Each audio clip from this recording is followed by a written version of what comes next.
The Battle of Hyderabad, also called the Battle of Dubba, was fought on 24 March 1843 between the British colonial empire and the Talpur Emirs of Sindh near Hyderabad, Sindh, Pakistan. A small British force, led by Captain James Outram, who were attacked by the Talpur Balochis and forced to make a fort of the British Residency, which they successfully defended until they finally escaped to a waiting river steamer. After the British victory at Meeni, Sir Charles Napier continued his advance to the Indus River and attacked the Sindh capital of Hyderabad. Hyderabad was defended by 20,000 troops under the command of Mir Shah Muhammad Talpur and Hosh Muhammad. Charles Napier, with a force of only 6,000 men but with artillery support, stormed the city. During the battle, Hosh Muhammad was killed and his forces routed. Balochistani resistance collapsed and Sindh came under British rule. Prelude: the British became involved in the region of Sindh in Pakistan, under the authority of Lord Ellenborough. With this arrival of British influence within the region, the emirs of the Sindh lessen their internal struggles and turn instead to face this foreign presence. In 1838, the British representative has the emirs sign the Political Residency Treaty, allowing a British residency in the city of Hyderabad, which paves the way for further British involvement in the area. This same treaty also stipulated that the British would fix the differences held between the rulers of the Sindh and those of the Punjab. Soon after, this would be taken a step further in the signing of a treaty pushed by the British that would allow British troops to be stationed permanently in the Sindh region for the protection of the emirs. The emirs would also have to pay for a British resident in Hyderabad, who would negotiate all relations between the British and the emirs. The British maintained various policies among the different emirs, so as to please each individual and divide him by dealing with them separately. Captain James Outram was initially in charge of these dealings, and he made significant progress with the emirs, who began confiding in him. As a result, Outram was able to attain power over the emirs' foreign policy as well as to station his troops in the province. Tensions began to rise when the British, who were involved in the politics in Afghanistan at the time, started interfering in the internal affairs of the emirs as well as asking them for land which the British desired. The British were supporting Shah Shuja Durrani to take the throne in Afghanistan. The emirs, however, resented this proposal, which added to their discontentment with the British occupations. The emirs refused to aid Shah Shuja in Afghanistan, and siding more with the Shah of Persia angered the British. These relations took a turn for the worse when allegations were made of the emirs communicating with the Shah of Persia, a rival of Shah Shuja and the British. It was after this incident that the British made it clear to the emirs of the Sindh that any further cooperation with any people other than the British would lead to their destruction and their loss of rule in the Sindh. The distrust between the British and the emirs of the Sindh continued to worsen, as both sides grew more and more suspicious of each other. Both sides continued on, feigning normality while both were aware of the other's mistrust. As a result of their distrust, the British began to keep a close eye on Nur Muhammad Khan, one of the most prominent emirs, at his residence in Hyderabad. In 1841, the British appointed Charles Napier for service in India at the age of 59. The following year Napier arrived in Bombay on 26 August. On 10 September 1842 Napier arrived in the Sindh. Under Napier, British control saw some charity on their occupation of Sindh and the territory of the emirs. There was a belief that the British were, in fact, improving life for many in the area, as they saw the emirs as overly wealthy rulers over a poor people. Napier was also very much of a mind to expand and tighten British control. Previously Outram had been in charge of negotiations between the British and the emirs and had been very lenient towards the emirs, which they appreciated greatly.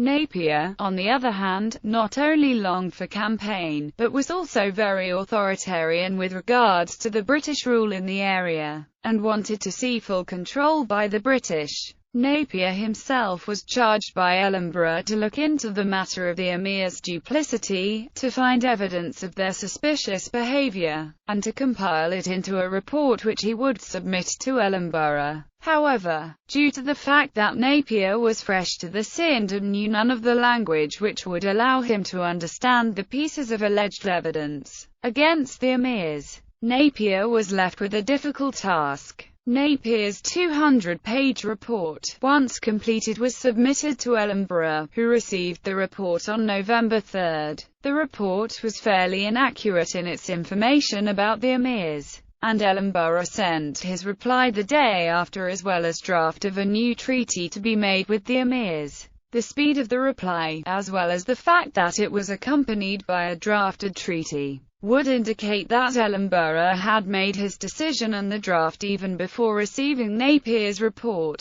Ellenborough's reply urged Napier to find convicting evidence of the actions of the emirs, of which he had fairly little. His most incriminating piece of evidence was a letter supposedly written by the emir, but which might easily have been a forgery, of which Napier was aware. As a result, Napier wrote to Ellenborough again, telling him of the small pieces of evidence that he had, and asked for Ellenborough's help in the situation. However, Ellenborough relied, saying that he agreed with the verdict made by Napier, though he had not concretely insinuated one. Conflict. In February 1843, Emir Sodbar resided at Hyderabad fort. While Sodbar was cooperative with the British, Napier was wary of him, and felt Sodbar was too much of a liability for the British, though the emir was unaware of these feelings. As a result, when Napier asked Sodbar to send away Baluchi troops from the fort, Emir Sodbar complied. Napier then took control of the fort himself, raising the British flag and stationing troops there. At first Napier was hesitant to hold Sodbar prisoner. However, after some of Sodbar's men resisted the British against Sodbar's will, Napier decided to hold the emir as a prisoner in Hyderabad fort. Ellenborough gave orders for all treasure and articles of wealth to be seized from the emir's residence in Hyderabad, except that which the women chose to retain as their own jewelry or possessions. Collection agents were appointed to mediate the confiscation of the wealth. Some of the women made good use of this opportunity to take large amounts of wealth with them, while others, fearful of the British appointees, gave up much of their possessions. Around this time, Napier heard word of one of the emirs, Shah Muhammad, mustering troops to resist the British forces. Napier was under the impression that Shah Muhammad would offer little resistance as he had very little funds or weapons, and was therefore surprised to hear that he had almost 30,000 troops ready to be brought against the British. Upon hearing of Shah Muhammad's foreboding army, Napier immediately sent for reinforcements to be sent from Firozpur and Sukkur. It was Napier's intent to hold off battle as long as he could, so as to get the most reinforcements that he could manage. He was sent a message from Shah Muhammad, promising the safety of Napier and his men if he would give up the fort and the confiscated wealth. In reply, Napier fired cannons from the fort as a sign that he would not surrender. On the 20th of March, Sir Charles Napier went out to reconnoiter Shah Muhammad's position near Tando Ali Dam, finding the emir's army to be strong and holding excellent territory for defense. The next day, Napier received much-needed reinforcements, who arrived by ship, coming down the Indus from Sukkur. Battle. On the 24th of March 1843, British troops, led by Sir Charles Napier, set out from Hyderabad to meet Shah Muhammad. After marching for some time, the British forces came upon the emir's army. While waiting for the rest of the British army, the Sunday Horse, one of Napier's cavalry regiments, began to position themselves in a line opposite the Baluchi troops, who began to fire on the regiment. Napier himself had to do much of the positioning of the troops, as he lacked experienced commanders within his regiments. As each regiment made its way to the battle, and into position, the fighting grew fierce between both sides. The Baluchi troops were well entrenched in the position and, due to the terrain, Napier was unable to get an idea of just how far the Baluchi line was and how well it was supported. Soon the British had brought up artillery as well, which opened fire on the Baluchi troops in the trenches. As the British approached the left side of Baluchi forces, they found themselves faced with heavy attack from the trees, where a large number of troops had positioned themselves. After almost an hour of fire between both sides, Napier began to see an opportunity to break through a weak spot in the Emirs' lines. The Sunday Horse and 3rd Bombay Light Cavalry made a move to attack the left wing of the British troops and crashed into the Balochis before they could do significant damage. Meanwhile, on the right wing, British soldiers charged the Baluchi lines,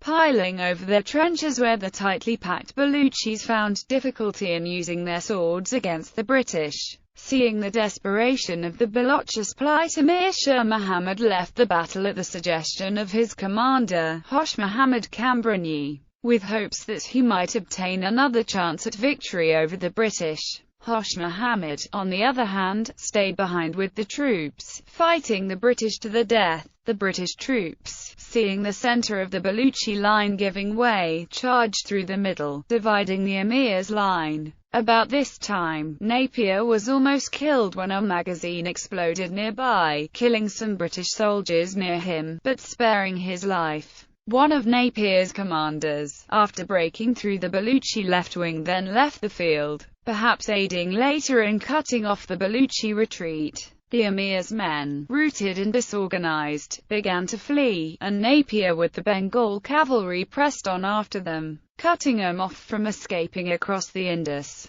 This strategic move on the part of the British stopped the Balochis from regrouping with others and posing a threat to the British. With the Balochis dispersed, Napier returned to his men, who celebrated their victory with 3 cheers. This battle would be one of the last major efforts by Shah Muhammad to resist against the British, which ended on the 14th of June when British troops surprised the Emir and captured 3 of his cannons. Shah Muhammad himself escaped to Afghanistan. Aftermath. Following the British victory, and consequent annexation of the Sindh, troubles quickly arose. Captain James Outram, who had been sent back to England following his posting in the Sindh, began to plead the case of the Emirs in England. Coupled with the new victory, stark criticism arose in England towards both Ellenborough and Napier, who wrote, pleading their own case and arguing over the details of their dealings with the Emirs.